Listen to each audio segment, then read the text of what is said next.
kindly disregard the messiness that is the studio behind me.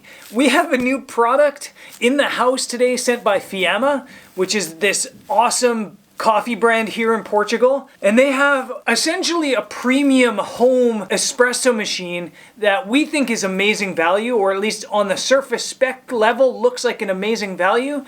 And we have one. So I'm going to unbox it and then I'm going to test it. Yeah, let's get into it. Let's cut this baby open.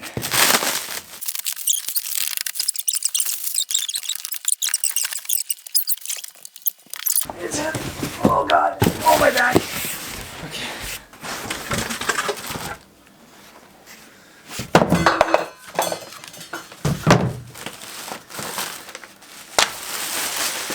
Whoa. Oh, there you are. You are pretty. Wow. I have to say, you should never buy your coffee machines, espresso machines for looks, but this is beautiful. Let's get it all the way out of this thing without breaking it or my back. Oh. Whoa. So, despite my drama, despite the drama that I just presented and continue to present, this isn't crazy heavy. And it also takes up a very small space. And aesthetically, it's awesome. And also aesthetically, I'm told you can actually get custom colors, which is super cool. So I don't think I'm gonna set it up yet to make a coffee. I think I'm gonna take it to our Lush location, get it set up in the roastery, and try to make a coffee with it. But aesthetically, right out the box, this is really cool. Okay, so we're in our roastery in our Lush location. I've set up the Nau Classica here, and I've run a bunch of water through it just to clean things out. And I haven't tested it yet at all. This is literally the first test, so hopefully it goes well. I have in my hand my phone because I want to go through the specs really quick, and I'm really bad at remembering things. So basically the specs here quick. The machine itself has a boiler that has a 2-liter capacity. So essentially you've got enough hot water to last you 2 liters before it needs to refill itself. And then the water tank beyond the boiler is another 3 liters. So you've got 5 liters of water in this little machine, which is awesome. For power, my stat sheet says it uses 1.85 kilowatts of energy, and it's a 220 to 240 voltage. And honestly, that's the only specs you really need to know, I think. It's a very simple to use espresso machine. It's probably not that sort of espresso machine for people that are really wanting to, you know, play with things like the pressure and adjusting and creating your own pressure profiles on your espresso. But this does everything a professional espresso machine does. So let's go through the elements, if you will, of it. Let's just go left to right. Here you have the steam wand. The steam wand's not a twist wand, it's an up-down wand, which is great. It's fully rotatable, so you can pretty much steam wherever. Behind it, you have a bunch of indicator lights. The top one is a red light to say when you're low on water. The yellow light is essentially the heater light. When this light's yellow or amber, it's essentially saying that the boiler's heating up the water.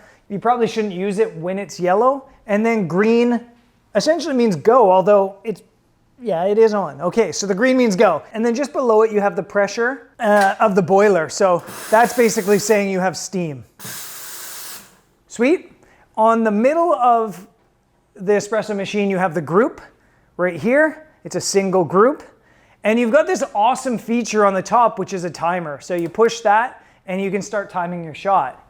Push it again to stop it, and then the left button to reset it. Down here you have your group pressure. Although I'm sure there is a way to adjust the pressure inside the machine, it kind of works on the standard 9 bars of pressure. So when you have the coffee in, I'm assuming it goes straight to 9 bar. Over on the right-hand side, you have another lever, which is your hot water lever. So if you're making tea or an Americano or something like that, that's what that's for. You might not be able to hear it right now, but it's humming. That was just the boiler going on a little bit. And then over here you have another lever. This lever here is essentially your shot. when you're pulling it up, the group is operating, and when it's down, you're shutting it off. So you can pull it up and you can see the water starting to come out. You pop it down when your shot's done. I read through the notes, and what I found was really interesting is that you can actually do a manual pre-infusion. So by pulling this lever just up and not fully engaging it, you can see some water comes out. So you can do a pre-infusion and then fully engage it. So I think that's a really cool feature, as pre-infusion is such an important part of the coffee making process. Down here, this doesn't have a water out. So essentially what I mean is this is a tray, and maybe one of the slightly annoying features is you have this cover. That's great. But to get at the water tray at the bottom, you have to take the cover off. They don't come together. So you have to take the tray off, set it to the side, and then you can slide your water tray out and dump that out. But it is great. You don't have to set any sort of plumbing or anything up like that. Just a countertop in your house is all you need. And you can operate this. Put that back together. Okay, so let's make a coffee. See how it actually operates. I've got the portafilter here. I've already tamped a coffee in. I've done 20 grams of coffee. This is like a 20 to 24 gram basket. It comes also with what looks like about an 16 to 18 gram basket.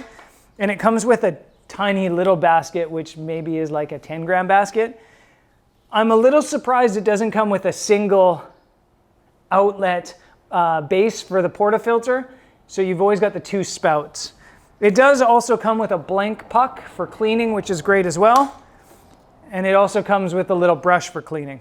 And it does come with the towel as well for cleaning again as well. So let's throw this in. Let's throw a cup in. I haven't really thought if this fits properly. The other thing I haven't really thought through is you probably need to put a scale below your coffee here, because there's no way to manually set a certain grammage coming out. I don't have a scale here, so I've got to get one quick. Okay, so we brought a little scale over. We're gonna set our cup onto it, clear the scale. We're gonna pop in the portafilter, throw this under it, and of course, as soon as we hit the climax of this video, there's an airplane overhead, but that's okay. I'm going to slightly pre-infuse this, a little bit, and then I'm going to hit it. I tend to start the timer on the first drip, which is now, and we're hoping for about 40 grams out at about 28 seconds or so. And it is running a little bit on the slow side, but not that bad, to be honest. It's just a little bit behind. Okay, coming up on 40 grams. I'm not sure if you saw that, but when I killed the shot, a little bit of water launched out the back, and I think that's just the group depressurizing. So it's something to note. That ended up being about 32 seconds, 40 grams. So a little bit long, but not bad. We kind of just guessed that using the espresso machine from the inside. The cup looks amazing. Cup smells amazing, like really nice crema. And yeah, it is like a little bit long, but that's not a machine problem. We need to grind the coffee a little bit more coarse. Beautiful cup of coffee. And what I'm really interested about now is the milk steaming. One of the things about home espresso machines is often they just don't have a whole lot of pressure on the steam wand. So that's always the challenge. We're gonna see how I can steam. We'll clear it. It seems like I have enough pressure. Definitely enough pressure. Wow. Should have got one of the baristas to do this.